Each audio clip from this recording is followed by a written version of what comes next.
So hello student, welcome. और हम करने वाले हैं बायोमोलिक्यूल वन शॉट लेक्चर। तो बायोमोलिक्यूल्स में पहला टॉपिक है carbohydrates. What are carbohydrates? These are polyhydroxy aldehyde, जिसमें बहुत सारे OH ग्रुप होते हैं और CHO और पॉलीहाइड्रोक्सी कीटोन, और विच प्रोड्यूस आइदर A और B on hydrolysis and contain at least one chiral carbon. तो चार बातें होनी चाहिए कार्बोहाइड्रेट्स के लिए। उनकी क्लासिफिकेशन की बात करते हैं तो सबसे पहले है on the basis of hydrolysis. Monosaccharides वो होते हैं which can not be further hydrolysed. They have general formula CH2ON where N is 3 to 7 है। एग्जाम्पल आ गया glucose, fructose and ribose. Then दूसरा आता है हमारे पास ओलिगोसेकेराइड्स। ओलिगोसेकेराइड्स वो होते हैं which on hydrolysis gives 2 to 10 monosaccharide units. For example disaccharides, जिनका फॉर्मूला होता है C12H22O11, सुक्रोज, माल्टोज, लैक्टोज, इस कैटेगरी में आते हैं। ट्राइसेकेराइड जो कि 3 मोनोसेकेराइड प्रोड्यूस करेंगे, उसी तरह से टेट्रासेकेराइड जो कि 4 मोनोसेकेराइड प्रोड्यूस करेंगे on hydrolysis. Then polysaccharides. Polysaccharides क्या होते हैं? Which on hydrolysis give large number of monosaccharides. Example starch, cellulose, glycogen. General formula C6H10O5, whole N की वैल्यू 100 से लेकर 3000 तक। Classification B on the basis of taste. एक होता है sugar which are sweet in taste. All mono and oligosaccharides are sugar. They are crystalline solid and soluble in water.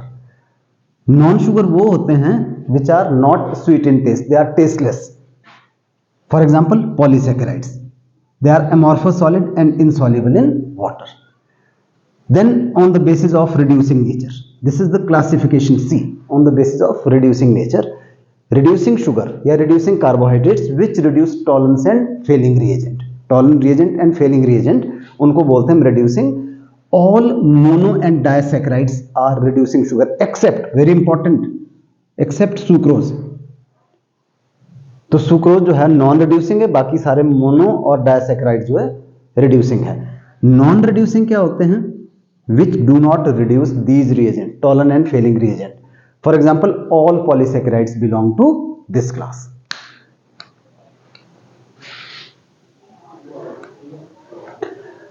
तो आगे है जी हमारे पास इसमें और मोनोसेकेराइड्स। मोनोसेकेराइड्स हमने पहले ही बोल दिया है which cannot be further hydrolyzed into simpler units. तो ये दो तरह के होते हैं। एक होते हैं एल्डोसिस जिसमें एल्डिहाइड ग्रुप होता है, दूसरा होता है कीटोसिस जिसमें कीटोन ग्रुप होता है। सो फर्दर इसको हम क्लासिफाई करते हैं on the basis of number of carbon atom. अगर 3 है ट्रायोसिस, 4 होंगे टेट्रोसिस, 5 होंगे पेंटोसिस, 6 होंगे हेक्सोसिस। फॉर एग्जांपल जैसे हमारे पास जो ग्लूकोज है उसको एल्डोहेक्सोसिस बोलते हैं, मतलब एल्डिहाइड ग्रुप पे 6 कार्बन है। फ्रक्टोज जो है फॉर्मूला तो सेम है पर उसको कीटोहेक्सोसिस बोलते हैं, कीटोन ग्रुप है और 6 कार्बन है। उसी तरह से जो राइबोज है इट इज एल्डोपेंटोसिस, एल्डिहाइड ग्रुप पे 5 कार्बन है। तो सबसे पहले काम आगे करें ग्लूकोज, जिसको हम ग्रेप शुगर भी बोलते हैं, हनी के अंदर भी पाया जाता है और स्वीट फ्रूट्स के अंदर भी होता है। तो सुक्रोज से बनाते हैं इसको, हाइड्रोलिसिस करने पर ग्लूकोज एंड फ्रक्टोज, और स्टार्च से बनाया जाता है। इसका जो स्ट्रक्चर है वो इस तरह से है। इसमें एक तो एल्डिहाइड ग्रुप होता है, एक इसमें प्राइमरी अल्कोहलिक ग्रुप है और 4 इसमें सेकेंडरी अल्कोहलिक ग्रुप है। तो टोटल कायरल कार्बन जो है उसके अंदर 4 हुए। ये वाले जो 4 है ये कायरल कार्बन होते हैं इसमें।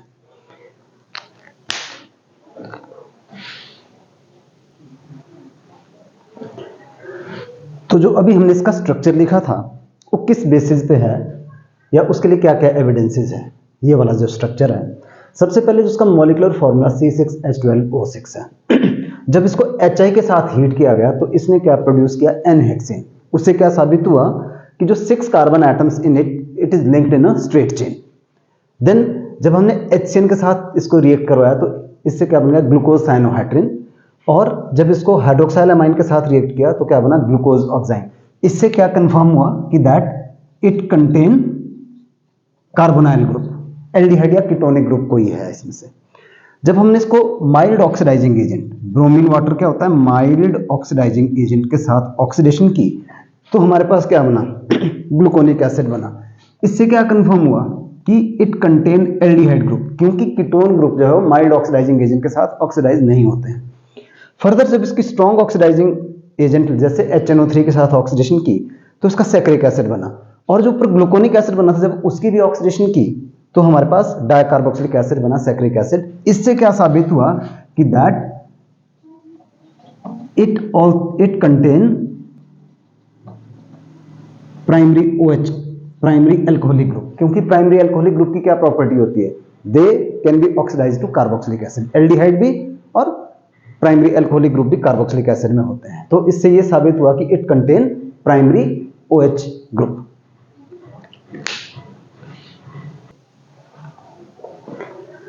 नेक्स्ट प्रॉपर्टी जो कि नेक्स्ट एविडेंस है कि it adds 5 molecule of acetic anhydride and it forms glucose pentaacetate which confirm that it has 5 OH group.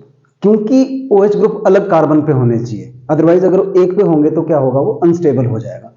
तो क्योंकि ग्लूकोज पेंटासीटेट बनाता है, इससे ये कंफर्म होगा कि 5 OH ग्रुप है जो कि डिफरेंट कार्बन एटम के ऊपर है। तो इन सारे एविडेंसेस के बेसिस पे Fischer proposed the following structure of glucose. तो ये स्ट्रक्चर दिया गया और इसको याद रखने का एक बहुत आसान तरीका है कि आप इसको इस तरह से देखिएगा, likewise in this way, opposite way में, सॉरी, इस तरह से। तो ऊपर CHO, नीचे CH2OH और बाकी जो OH है, 2 OH जो फिंगर इस तरफ को है, एक इधर को और फिर इस तरफ को।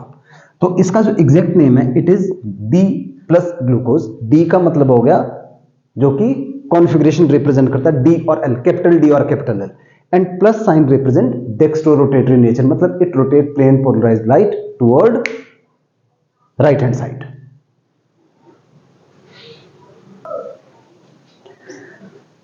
तो जो ओपन चेन स्ट्रक्चर फिशर ने प्रपोज किया था उसके कुछ आई ऑब्जेक्शन। पहली बात, it do not give 2,4 DNP test and शिफ्ट test and do not form NHSO3 derivative as addition, जो कि बाइसल्फाइड प्रोडक्ट बनता है, वो नहीं बनता है।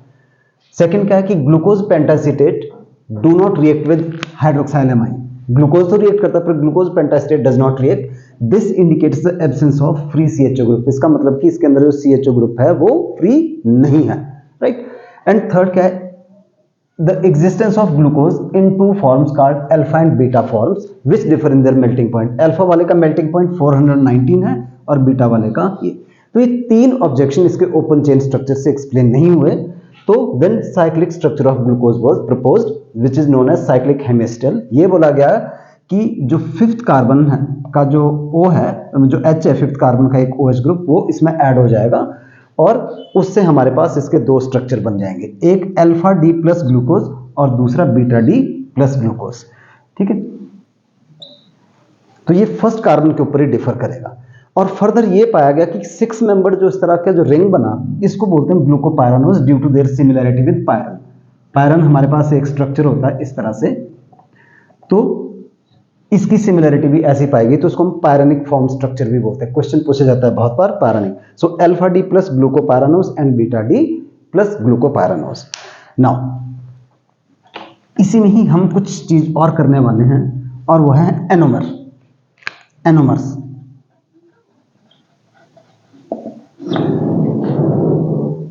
अगर आप अल्फा और बीटा में देखो तो अल्फा और बीटा में किस चीज का डिफरेंस है, सिर्फ they differ in the configuration only at C1 and such carbon is called anomeric carbon।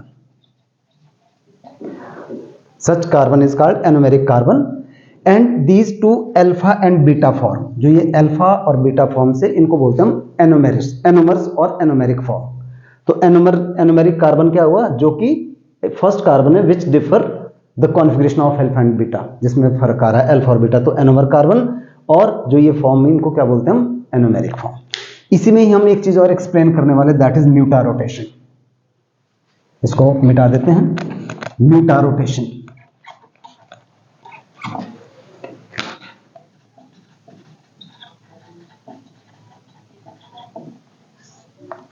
जो अल्फा D ग्लूकोज था, इसका जो एंगल ऑफ रोटेशन है वो 110 डिग्री है। जब हमने इसको जो है वो एक्वा सॉल्यूशन में डिसॉल्व किया तो उसका जो एंगल ऑफ रोटेशन है वो कम हो गया और एक इक्विलिब्रियम वैल्यू में आ गया, जिसका जो है वो 52.4 डिग्री था। एट द सेम टाइम जो हमारे पास बीटा D ग्लूकोज था, उसका जो एंगल ऑफ रोटेशन है दैट इज 19.5 डिग्री। जब हमने उसको एक्वा सॉल्यूशन में डाला तो उसका एंगल ऑफ रोटेशन जो है वो बढ़ गया, और वो भी मतलब दोनों का जो एंगल ऑफ रोटेशन एक ही पॉइंट पे आ गया कुछ टाइम के बाद। तो कोई भी जो ऑप्टिकली एक्टिव सब्सटेंस या कार्बोहाइड्रेट जिसमें जो एंगल ऑफ रोटेशन चेंज होता है, एक का बढ़ता है एक का कम होता है और एक ही इक्विलिब्रियम वैल्यू पे आ जाता है, दैट इज कॉल्ड म्यूटा रोटेशन। तो अगर हम डेफिनेशन देखें, नोट्स में भी हमने लिखा हुआ है, मैं वही एग्जैक्टली सेम लैंग्वेज पढ़ रहा हूं। The specific rotation of alpha D plus glucose in aqua solution decreases from 110 degree to 52.4 degree, and that of beta D plus glucose increases from 19.5 degree to 52.4 degree. This change in specific rotation of optically active compound in aqueous solution with time to an equilibrium value is called muta rotation.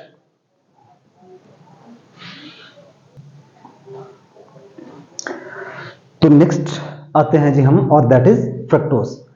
तो on the basis of its structure, on the basis of various reaction, it was found that it contains ketone group, ketone functional group at second carbon, belongs to D series and it is laevorotatory. तो तीन बातें इसके बारे में हमारे को पता चली और इस तरह से इसका ये स्ट्रक्चर है, ठीक है।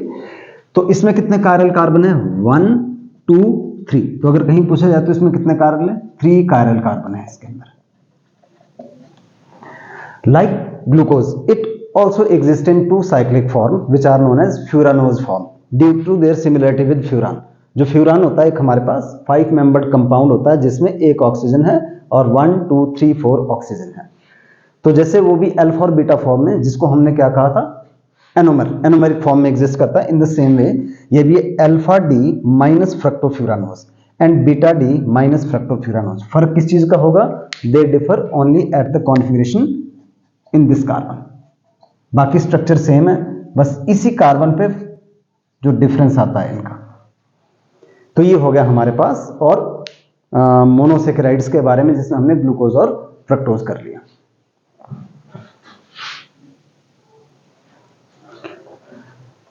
नेक्स्ट है जी हमारे पास ओलिगोसेकेराइड्स। ओलिगोसेकेराइड्स क्या होता है हमने पहले ही पढ़ लिया, which gives 2 to 12 monosaccharide units on hydrolysis either with acid और विद एंजाइम्स। सो सबसे पहला डायसेकेराइड्स। डायसेकेराइड्स क्या होते हैं? दे गिव्स 2 मोनोसेकेराइड यूनिट्स विच में बी आइदर सेम और डिफरेंट। यानी जो मोनोसेकेराइड प्रोड्यूस होते हैं हाइड्रोलिसिस करने के बाद, वो सेम भी हो सकते हैं और डिफरेंट भी हो सकते हैं। अच्छा जी, और जो मोनोसेकेराइड्स जुड़े होते हैं एक ऑक्साइड लिंकेज के साथ जुड़े होते हैं, उसको बोलते हैं हम ग्लाइकोसाइडिक लिंकेज। तो it is N oxide linkage between monosaccharides, ठीक है जी, जो कि ओलिगो में भी होते हैं, पॉलीसेकेराइड्स में भी होते हैं, किसी में भी होती है ग्लाइकोसाइडिक लिंकेज हमारे पास। तो जैसे सबसे पहले हमारे पास है जी सुक्रोज। Sucrose C12H22O11। जब हम इसको हाइड्रोलाइज करते हैं एसिड के साथ और एक एंजाइम है इनवर्टेज, तो हमारे पास D प्लस ग्लूकोज और D माइनस फ्रक्टोज, यानी एक ग्लूकोज और एक फ्रक्टोज बनता है। और इस तरह से जो ये सुक्रोज का स्ट्रक्चर ये दिया हुआ है, यहाँ पे हमारे पास ये ऑक्सीजन लिंकेज है जिसका नाम है जो ऑक्साइड लिंकेज है which is known as glycosidic linkage. ये यहाँ पे ग्लाइकोसाइडिक लिंकेज किस किस के बीच में, ये क्वेश्चन पूछा जाता है। C1 of alpha glucose and C2 of beta D fructose. तो C1 C2 लिंकेज, इसको हम C1 C2 लिंकेज भी बोलते हैं। C1 of alpha D glucose and C2 of beta D fructose. ना बहुत इंपॉर्टेंट है इन्वर्शन ऑफ केन शुगर या इन्वर्शन ऑफ सुक्रोज। जो हमारे पास ये सुक्रोज है ना, it is a dextrorotatory compound, पर जब ये हाइड्रोलाइज होता है तो दो चीजें देता है, ग्लूकोज और फ्रक्टोज।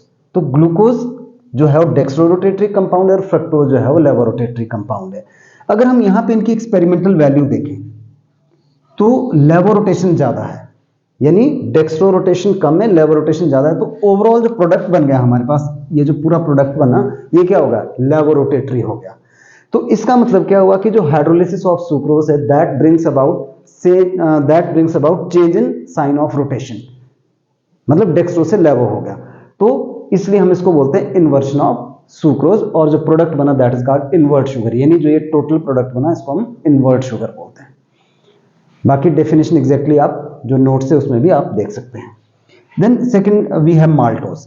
माल्टोज का फॉर्मूला सेम होता है। जब इसकी हाइड्रोलिसिस करते हैं तो alpha D glucose and alpha D glucose, यानी it gives 2 alpha D glucose. ये भी पूछा जाता है कि what is the hydrolysis product of maltose, या किसी का भी पूछा जा सकता है। और इसमें जो है वो C1C4 लिंकेज है, यानी एक अल्फा डी ग्लूकोज का फर्स्ट कार्बन है और दूसरे वाले का फोर्थ कार्बन है। नोट्स में ये लिखा हुआ है आपके पास। देन लास्ट है जी हमारे पास इस कैटेगरी में ओलिगोसैकेराइड में लैक्टोज।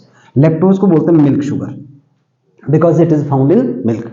जब इसकी हाइड्रोलाइसिस की गई तो इसमें दिया था beta D plus glucose and beta D galactose, याद रखिएगा, beta D glucose and beta D galactose. और इसमें जो है वो C1C4 लिंकेज है, यानी बीटा डी वाले का फर्स्ट कार्बन है बीटा डी ग्लूकोज का, और बीटा डी ग्लैक्टोज का जो है वो फोर्थ कार्बन इसमें इन्वॉल्व हो रहा है हमारे पास।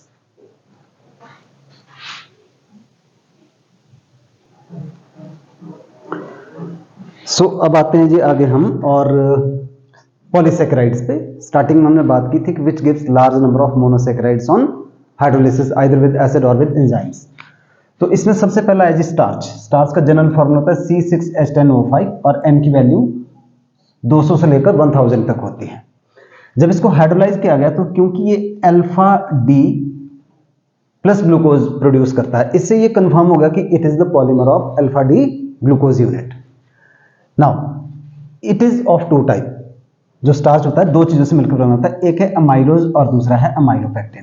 जो अमाइलोज होता है that is the water soluble component of starch and 15 to 20% starch is composed of amylose. ठीक है, it is linear polymer of alpha D glucose which has C1C4 glycosidic linkage.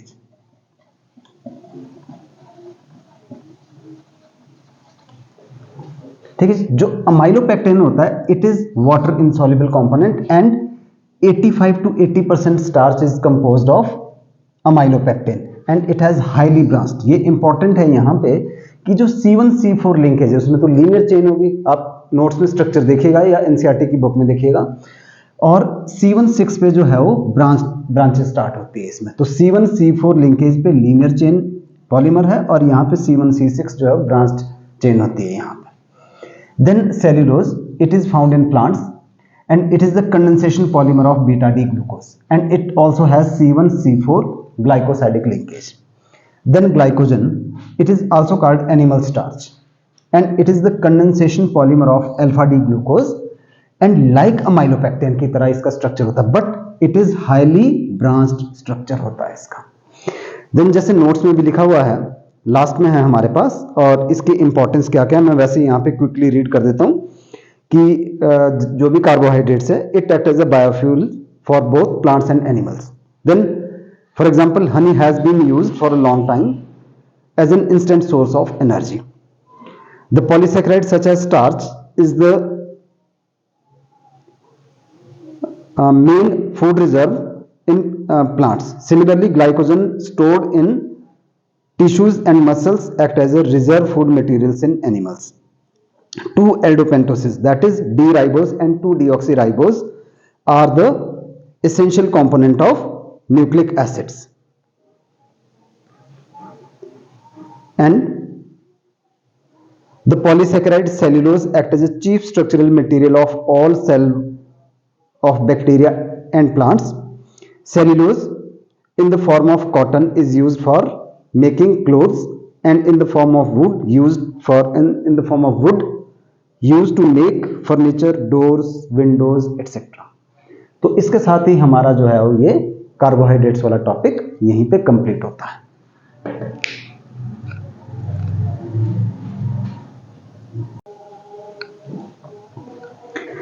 तो नेक्स्ट टॉपिक है हमारे पास biomolecule में, that is proteins.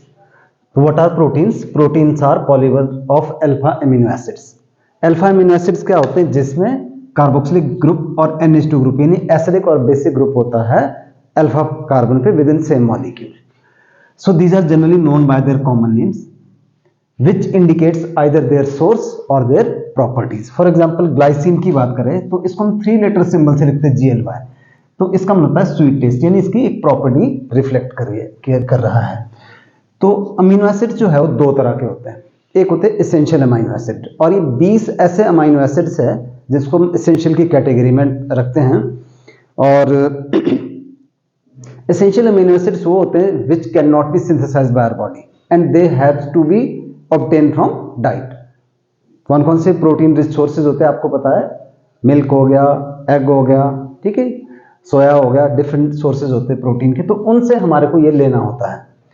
तो they are not synthesised by body, और इसके लिए शॉर्टकट एक बताया गया, लिल पीटीवी मैथ, आप इसको याद रख सकते हो, नोट्स में इसके डिटेल में उसके बारे में दिया हुआ है। यहाँ पे हमने अभी सिर्फ एग्जांपल्स याद रखने, जैसे लाइसिन हो गया, आइसोल्यूसिन हो गया एंड ल्यूसिन हो गया, तो 3 एग्जांपल हमने याद रखे, कई बार पूछा जाता है एग्जांपल इसमें से।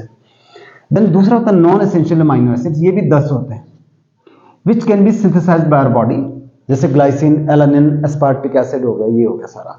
तो ये 10 एसेंशियल और 10 नॉन एसेंशियल मिलकर सारी प्रोटीन बनाते हैं, जो कि हमारे शरीर के लिए ग्रोथ और मेंटेनेंस के लिए जरूरी होती है। तो जो प्रॉपर्टीज है अमीनो एसिड्स की, वो बहुत ही यूनिक प्रॉपर्टीज, क्योंकि जैसे नोट्स में है, मैं बहुत डिटेल में इसमें नहीं जा रहा हूं, आप वहां से देखिएगा। तो जैसे फर्स्ट है कि these are usually colourless crystalline solid and melts at a high temperature. Second क्या है, they are soluble in polar solvent like water and insoluble in non polar solvent such as petroleum ether, benzene, etc.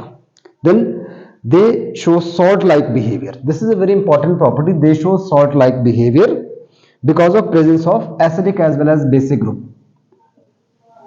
तो इसमें acidic और basic group same उसके अंदर है, तो ये कैसे एग्जिस्ट करता है, सॉल्ट लाइक कंपाउंड में बिहेव करेगा, और इसको बोलते हैं ज्यूटराइन, ज्यूटराइनिक फॉर्म बोलते हैं हम इसको।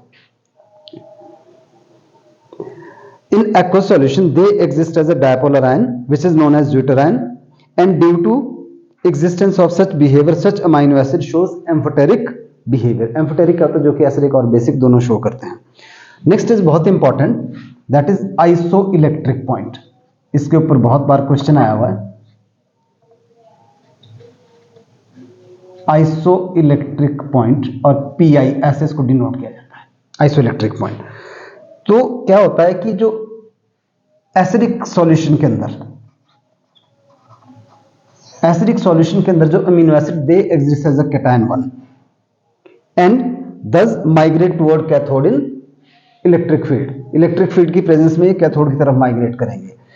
Now in alkaline medium they exist as a anion 2,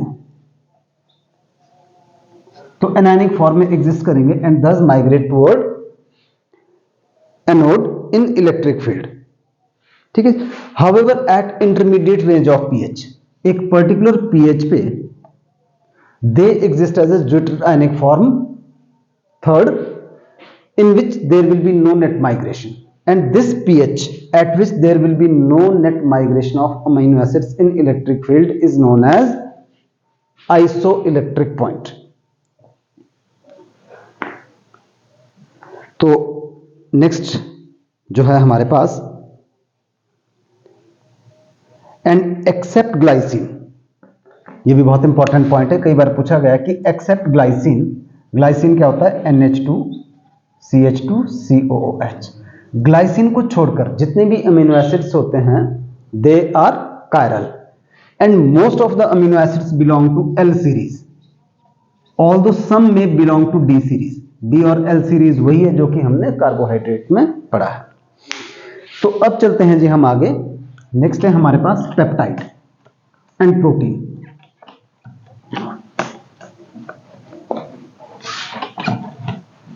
What is peptide and protein? तो पेप्टाइड क्या होता है, it is an amide linkage form between peptide. बहुत बार क्वेश्चन आता है व्हाट इज पेप्टाइड्स, तो peptide is an amide linkage form between NH2 group of one amino acids and COOH group of another. Let us take the example. जैसे हमने क्या किया, हमने ले लिया जी, और ग्लाइसिन ले लेते हैं हम, NH2 CH2 C double bond OH, और दूसरा लिया हमने alanine,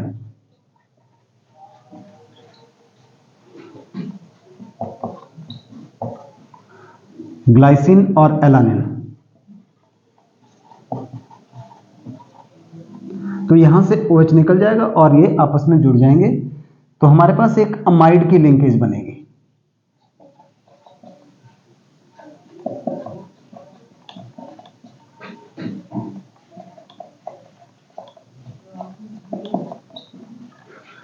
So this amide linkage is known as peptide linkage.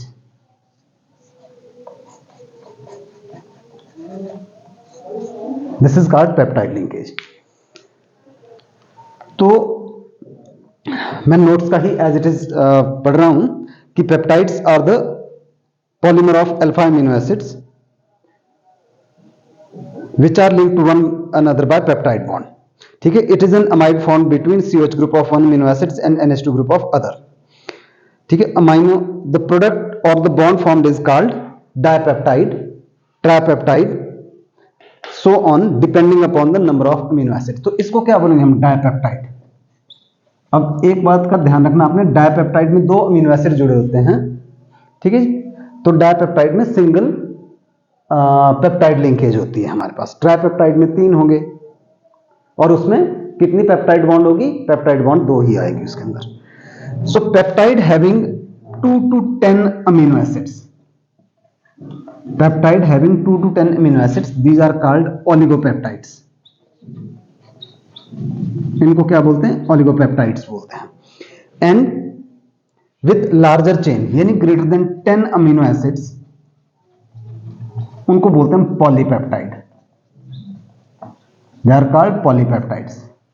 ठीक है, now polypeptide having more than 100 amino acids and having molecular mass 10,000 AMU is known as protein. That means कि all proteins are polypeptides but all peptides are not protein. Then next we have classification of protein.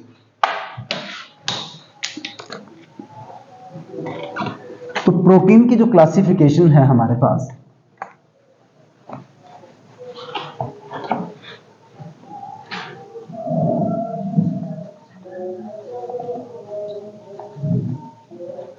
Classification of protein, इसको हम दो तरह से classify करते हैं. एक है on the basis of their hydrolysis product. तो जो हाइड्रोलिसिस प्रोडक्ट होते हैं, ऑन दैट बेसिस प्रोटीन्स 3 तरह के होते हैं हमारे पास: सिंपल,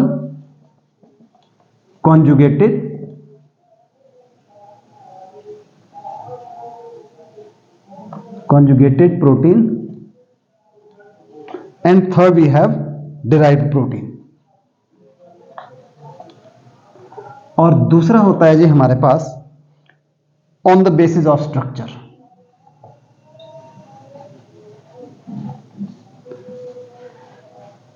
सो हाइड्रोलिसिस प्रोडक्ट के ऊपर जो है प्रोटीन, सबसे पहला है सिंपल प्रोटीन. सिंपल प्रोटीन वो होती है जब हम उसको हाइड्रोलाइज करते हैं तो सिर्फ और सिर्फ अमीनो एसिड्स देते हैं, उसके अलावा वो कुछ चीज प्रोड्यूस नहीं करते हैं हमारे पास, जैसे albumin of egg white and glutenin of which is present in wheat.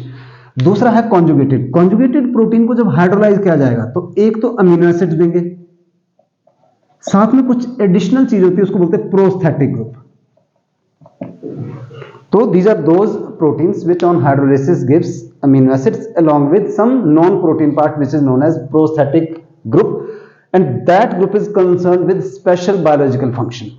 For example, nucleoprotein के अंदर जो प्रोस्थेटिक ग्रुप होता है वो न्यूक्लिक एसिड होता है, एंड एग्जाम्पल है न्यूक्लियन प्रोटीन. देन ग्लाइकोप्रोटीन के अंदर जो प्रोस्थेटिक ग्रुप होगा दैट इज कार्बोहाइड्रेट, जैसे माइसिन जो कि मसल्स के अंदर होता है. तीसरा है ड्राइड प्रोटीन, जैसे यहां पे लिखा हुआ है, ये 3 तरह के होते हैं: simple, conjugated and derived protein. तो ड्राइड प्रोटीन कौन से हुए जी हमारे पास कि these are those proteins which are formed by partial और which are formed by partial hydrolysis of simple or conjugated protein with acids or alkali. For example, proteases and peptones इसका examples है. Now second है on the basis of structure. इस basis पर हमारे पास protein 2 तरह के होते हैं. एक होता है हमारे पास फाइब्रस प्रोटीन और दूसरा होता है हमारे पास ग्लोबुलर प्रोटीन. एक फाइब्रस प्रोटीन होता है, ग्लोबुलर प्रोटीन. डिफरेंसेस क्या क्या होता है कि जो फाइब्रस प्रोटीन होती है, in this type the protein consist of linear molecules which are placed side by side to form fibres. Thread की तरह होते हैं. तो इस तरह से होते हैं ये फाइबर की तरह, इस तरह से। एंड जो हमारे पास ग्लोबुलर प्रोटीन होता है, in this case protein molecules of polypeptide chains are folded into compact units forming spheroidal shape, मतलब इस तरह से हो जाते हैं, ऐसे गोल गोल से हो जाते हैं। सेकेंड पॉइंट क्या है कि these are insoluble in common solvent like water but are soluble in strong acids and bases. दूसरी तरफ they are soluble in water और in aqua solution of acid, base और salt. Then comes to the they are linear condensation product in which polypeptide chains are held by intermolecular hydrogen bond and these are cross linked condensation product of basic and acidic amino acids. Then such proteins constitute the structural material of animal tissues. For example, keratin in hair, skin, nail tissues, wool. Similarly, collagen in tendons, fibrin in silk and myosin in muscles. तो ये सारे examples कौन से हो गए? Fibrous protein के। Globular protein में क्या आता है? Such protein belong to a class called enzymes, hormones etcetera. For example insulin from pancreas and thyroglobulin from thyroid glands. Similarly antibodies, haemoglobin, ये सारे के सारे जो है ग्लोबुलर प्रोटीन कैटेगरी में आते हैं। अगला क्या है हमारे पास? एंड नेक्स्ट आ जाता है स्ट्रक्चर ऑफ प्रोटीन। तो प्रोटीन का 4 तरह का स्ट्रक्चर होता है। बहुत डिटेल में हम नहीं जाएंगे, आपको नोट्स कंसीडर करने पड़ेंगे। तो स्ट्रक्चर ऑफ प्रोटीन, प्रोटीन का एक होता है जी प्राइमरी स्ट्रक्चर। प्राइमरी स्ट्रक्चर क्या होता है? It is the sequence in which the various amino acids are linked in a chain. एक सीक्वेंस बना हुआ है, ठीक है। Just change of 1 amino acids can drastically change the property of entire protein. जैसे हमारे पास अगर हम एग्जाम्पल के तौर पे देखें तो जो हीमोग्लोबिन है, there are 572 amino acids. Haemoglobin में 572 अमीनो एसिड जुड़े होते हैं एक पर्टिकुलर सीक्वेंस में। Just changing sequence of 1 amino acid, अगर हमने एक अमीनो एसिड की पोजीशन चेंज कर दी तो हमारे पास एक डिफेक्टिव प्रोटीन प्रोड्यूस हो जाती है, और जिस पर्सन के अंदर उस तरह की प्रोटीन बनती है उसको एक बीमारी बोलते हैं, that is called sickle cell anaemia. Sickle cell anaemia नाम की बीमारी होती है। तो ये हो गया जी primary structure which represent the sequence. Then secondary structure 2 तरह का होता है हमारे पास। एक होता है हमारे पास, और सेकेंडरी स्ट्रक्चर होता क्या है? It refers to the shape और configuration which polypeptide chain assume as a result of hydrogen bonding between CO group and NH group. एक अमाइनो एसिड का CO और दूसरे का NH ग्रुप जो होते हैं उनके बीच में एक हाइड्रोजन बॉन्ड बनती है। ये 2 तरह का है हमारे पास। कौन कौन सा जी? इसमें एक है और अल्फा हेलिक्स स्ट्रक्चर, और दूसरा है बीटा फ्लैट या बीटा प्लेटेड स्ट्रक्चर, और तीसरा है tertiary structure. It refers the overall folding of polypeptide chain, मतलब सेकेंडरी से भी फर्दर फोल्डिंग हो जाना। और जो मेन फोर्सेस स्टेबलाइज करती है सेकेंडरी और टर्शियरी स्ट्रक्चर को है hydrogen bonding, dipole dipole interaction, ये सबसे ज्यादा इसको स्टेबलाइज करती है, and van der Waals forces of attraction. तीसरा है जी क्वाटरनरी स्ट्रक्चर। क्वाटरनरी स्ट्रक्चर क्या होता है हमारे पास कि some of the proteins are composed of 2 और more polypeptide chain which are referred to as subunit. The spatial arrangement of these subunits with respect to each other is known as quaternary structure. अब एक बहुत important point जिसके ऊपर हम थोड़ा सा detail में काम करने वाले हैं, and that is denaturation of protein. बहुत बार इसके ऊपर क्वेश्चन आता है denaturation of protein. Denaturation of protein का मतलब क्या हुआ? Protein found in biological system has unique 3-dimensional structure and unique उनकी एक जो है वो biological activity होती है, उसको बोलते हैं नेटिव प्रोटीन। नेटिव और प्योर प्रोटीन। जब हमने कोई भी प्रोटीन जो कि इस नेटिव फॉर्म में, यानी नेटिव फॉर्म में हमने क्या किया कि उसमें या तो एसिड ऐड कर दिया या बेस ऐड कर दिया, यानी हमने उसकी pH चेंज कर दी या उसको हीट किया या इसको कूल कर दिया हमने, तो क्या हो जाता है कि protein loses its biological activity and the protein thus this is known as denaturation of protein, protein का स्ट्रक्चर डिस्ट्रॉय हो जाना। ड्यूरिंग डीनेचुरेशन क्या होता है, सेकेंडरी और टर्शरी स्ट्रक्चर जो है गायब हो जाता है, मतलब डिस्ट्रॉय हो जाता है, पर जो प्राइमरी स्ट्रक्चर है वो इंटैक्ट रहता है, वो चेंज नहीं होता। हमने एग को बॉयल किया तो hardening of egg during boiling is the example of denaturation. Similarly curdling of milk by adding acid is also example of denaturation of protein। तो क्विकली अगर हम यहां पे देखें, दोबारा से अगर इसको पढ़ लें, तो proteins found in biological system with a unique 3-dimensional structure and biological activity is called native protein। When protein in its native form is subjected to changes like temperature or change in pH, the hydrogen bond are disturbed, this is a very important point, and protein loses its biological activity, this is called denaturation of protein। during denaturation secondary and tertiary structure जो destroy हो जाता है, whereas primary structure remains intact। तो ये हो गया जी example of denaturation. Notes में साथ में क्वेश्चन भी लिखे हुए कि किस किस टाइप के क्वेश्चन प्रीवियस ईयर्स में या एनसीईआरटी के ऊपर में जो है वो बेस्ड है इसमें। Then next topic,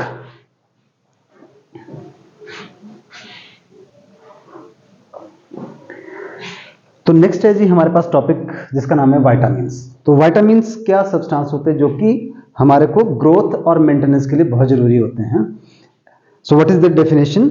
so the organic compounds required in diet in small amount to perform specific biological function for normal maintenance of optimum growth and health of organism. तो उसको क्या बोलते हैं हम? उनको बोलते हैं हम विटामिन, जो कि हमारे को कम क्वांटिटी में चाहिए होती है, पर उनकी डेफिशिएंसी से कोई ना कोई बीमारी हो सकती है। तो दो तरह की विटामिन होती है, एक होती है fat soluble. Fat soluble vitamins are those which are soluble in fat but insoluble in water.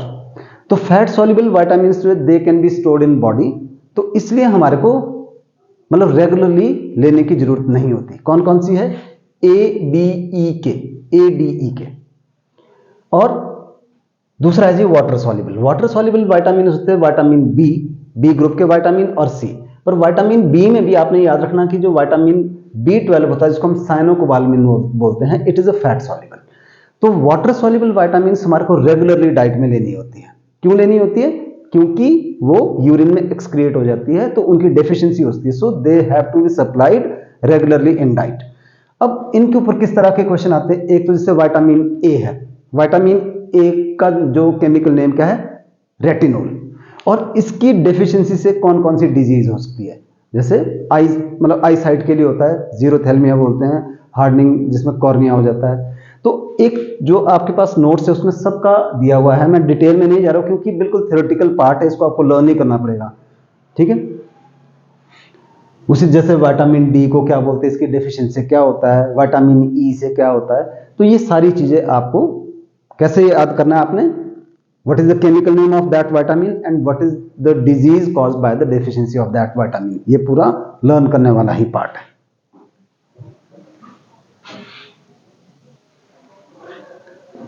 So next है जी हमारे पास nucleic acid. Nucleic acids are present in all living cells which are required for storage and expression of genetic information. Genetic information को store भी करती है और एक जनरेशन से दूसरी जनरेशन में जो है वो एक्सप्रेस भी कर देती है उनको।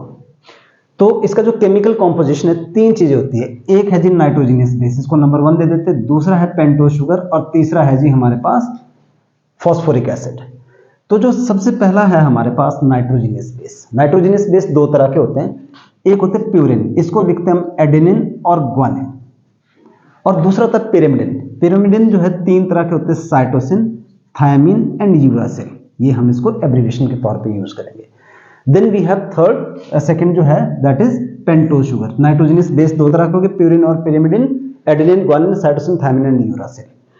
और जो पेंटोज शुगर होता है दो तरह का होता है, बीटा 2 डीऑक्सीराइबोज, यानी सेकंड कार्बन से, this is first, second carbon से ऑक्सीजन हटाई हुई है, और दूसरा होता है बीटा डी राइबोज, और तीसरा तो हमने ऊपर लिखा है फॉस्फोरिक एसिड। तो 3 कंपोनेंट से nitrogenous base, pentose sugar and phosphoric acid. Now दो तरह के होते हैं हमारे पास ये न्यूक्लिक एसिड टाइप्स इनकी। एक होता है डीएनए, डीएनए की फुल फॉर्म होती है डीऑक्सी राइबोज न्यूक्लिक एसिड। तो इसका अगर हम कॉम्पोजिशन देखें तो प्यूरिन कौन सी इसमें? एडेनिन और ग्वानिन, और पिरिमिडिन कौन सी है? Cytosine and thymine. ये क्वेश्चन आता है कि कौन सी है, कौन सा पिरिमिडिन है, कौन सा नहीं है, क्योंकि एडेनिन और ग्वानिन ये निचले वाले में भी सेम है। और दूसरा जो सेकंड चीज क्या था, दैट इज पेंटोस शुगर। इसके अंदर बीटा 2 डीऑक्सीराइबोज यानी ये वाली है इसके अंदर, और फॉस्फोरिक एसिड इसमें कॉमन हो गया। Then RNA that is ribose nucleic acid. इसके अंदर प्यूरिन कौन सी है, सेम जो ऊपर वाले में भी एडेनिन और ग्वानिन, बट जो पिरिमिडिन है वो याद रखना आपने कि साइटोसिन तो सेम है, पर यहां पे थायमिन की जगह पे क्या है, यूरासिल। बहुत बार ये क्वेश्चन आता है कि कौन सा है या कौन सा नहीं है, डिपेंड करेगा ना किस चीज में पूछा गया है। और दूसरा जो सेकंड कंपोनेंट पेंटोस शुगर, इसके अंदर कौन सी, बीटा डी राइबोज ये वाली है, और तीसरा फॉस्फोरिक एसिड। अब आगे करते हैं हम बात इसी में ही न्यूक्लिक एसिड में, एंड दैट इज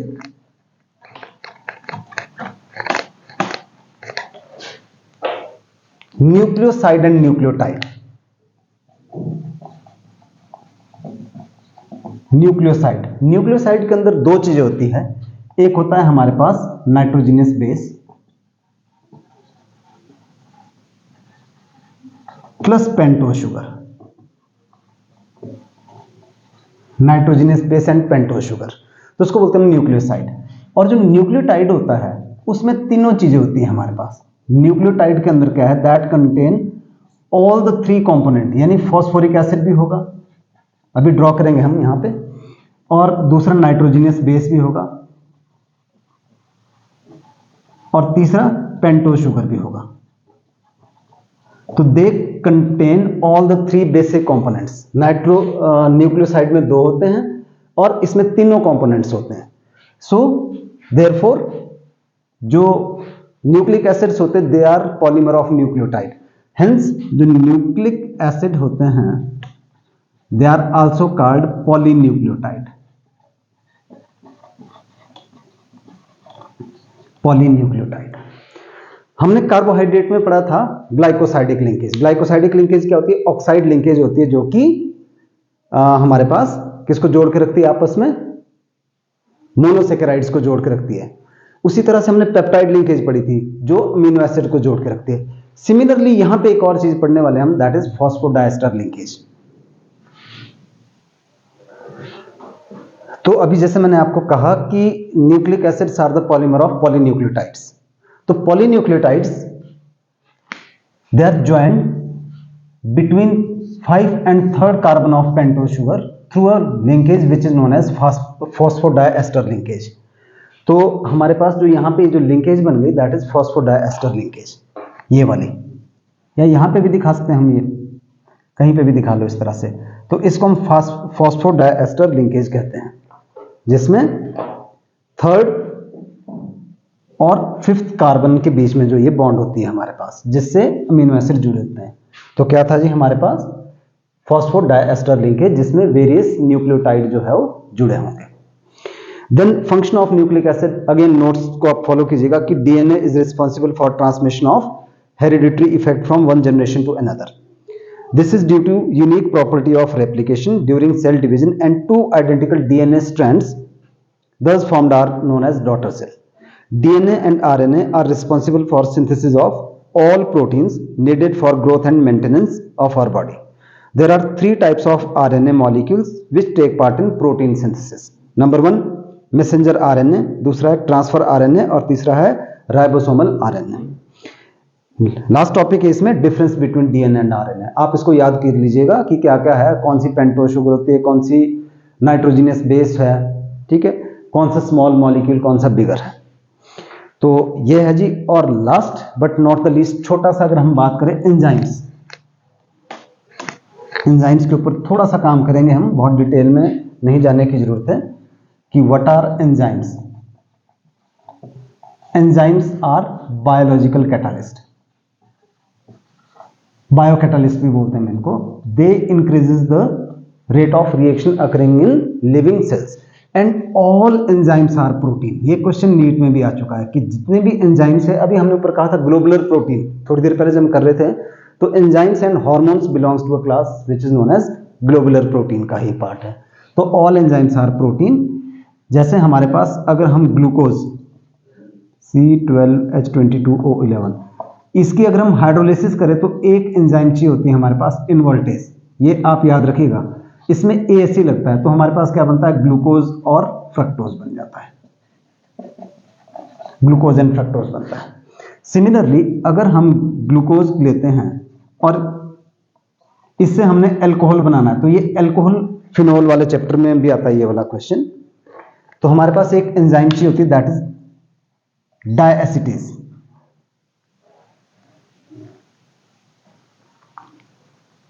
तो इनवर्टेज हो गया जी, और दूसरा है जी डायएसिटेज नाम की एक एंजाइम है जो कि ग्लूकोज को अल्कोहल में कन्वर्ट करती है।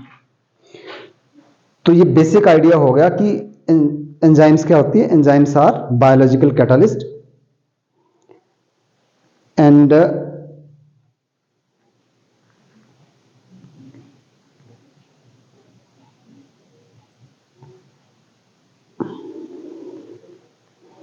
इनके एंड में ASE लग जाता है। जितनी भी एंजाइम्स हैं लास्ट में ASE लगाया जाता है। कुछ और बात इसमें नहीं है हमारे को, सॉरी, मैं एक जो मिस्टेक मुझसे हो रही थी प्लीज इसको करेक्ट कीजिएगा, जिसके लिए मैं नोट्स को भी वेरीफाई कर रहा था। तो इनवर्टेज वो एंजाइम होती है जो कि सुक्रोज को ग्लूकोज और फ्रक्टोज में कन्वर्ट करती है, और इसलिए इसको इन्वर्शन ऑफ केन शुगर भी बोलते हैं। अभी हम सारी बात कर चुके हैं। जो ग्लूकोज को इथेनॉल में कन्वर्ट करती है उस एंजाइम का नाम है जाइमेज। तो ये दोनों ही इंपॉर्टेंट है क्योंकि ये हमारे पास अल्कोहल वाले चैप्टर में भी आते हैं और यहां पे भी है सारे। सो ये एक हमने वन शॉट वीडियो बनाने की कोशिश की हुई है। एक ही क्लास में सारा चीज बहुत डिटेल में जाना तो पॉसिबल नहीं है, पर इतना सफिशिएंट है कि आप इसको रिवाइज कर लो, और साथ में आपके पास नोट्स तो अवेलेबल है ही है, तो आप वहां से इसको और डीपली जा सकते। क्वेश्चन भी हर टॉपिक के ऊपर लिखवा के रखे हुए नोट्स में, तो वहां से आप इसको देख सकते हो। So that's all for this class. See you in next video class. Thank you.